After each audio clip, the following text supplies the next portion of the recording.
Hey guys, it's Skybird, and today we're going to be taking a look at my Generation 2 build for G2 Nuju. Let's get right on into it.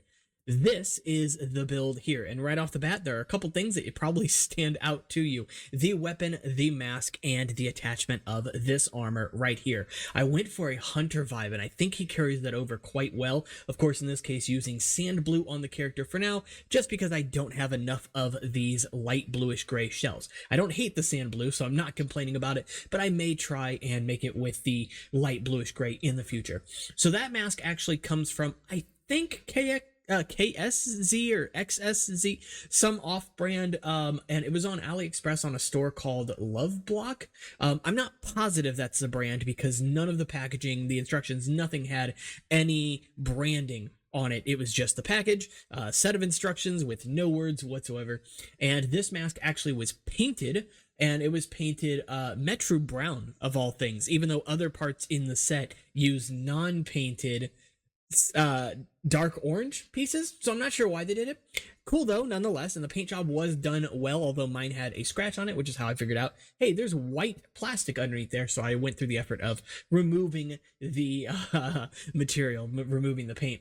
With that said, obviously in the future, if I wanted more of these masks, I would just cast them, but at the time I didn't have that, so this was my option, and it looks good. It is a really high quality mask, although I did have to bleach it as well because it probably was stained from the painting. So moving on to the build for the pick here, the crow build. This is actually able to be made in both black and white. All of the pieces that exist in this in black also exist in white. And that was one of my main goals.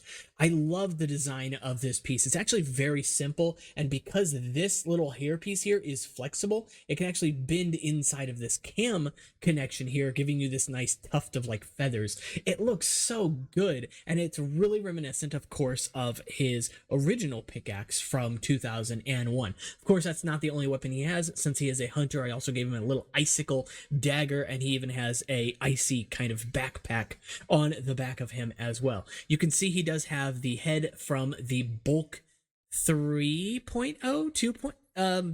Savage Planet, whichever one that is, and I do like that. It looks really nice. Of course, that is a custom assembly in order to attach that and attach the shoulder pauldron on the other side, which has a bit of yellowing. Unfortunately, I'll have to fix that in the future. With that said, though, the other interesting thing going on here is the attachment for this armor, because that is actually attached via a wrench. This is a connection that I found a while ago. I actually did a short video on it, but essentially attaching a wrench on the inside of one of these shells allows it to actually clip onto the axle of these CCBS bones, and it will hold in place. Now, the spike from the wrench does stick out. That is something you could cut off if you really wanted to. I don't mind the aesthetic, though. It's silver on silver, and it has that little spike there, which looks kind of cool.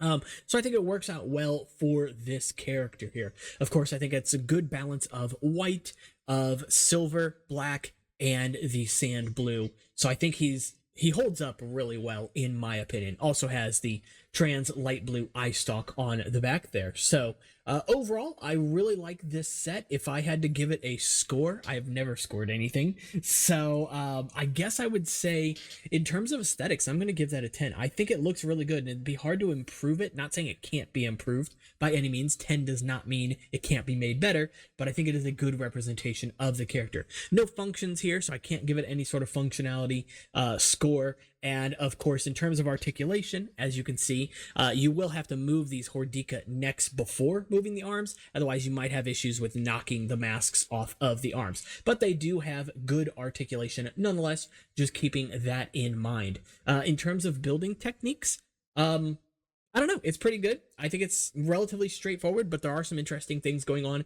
So for articulation, let's say 6. I don't know. And for the not aesthetic, the techniques, I'll give it a 5 as well. There's nothing too crazy going on here, but there are some interesting little solutions for minor issues that come up. So, or I shouldn't say issues, just to make the build look the way it is.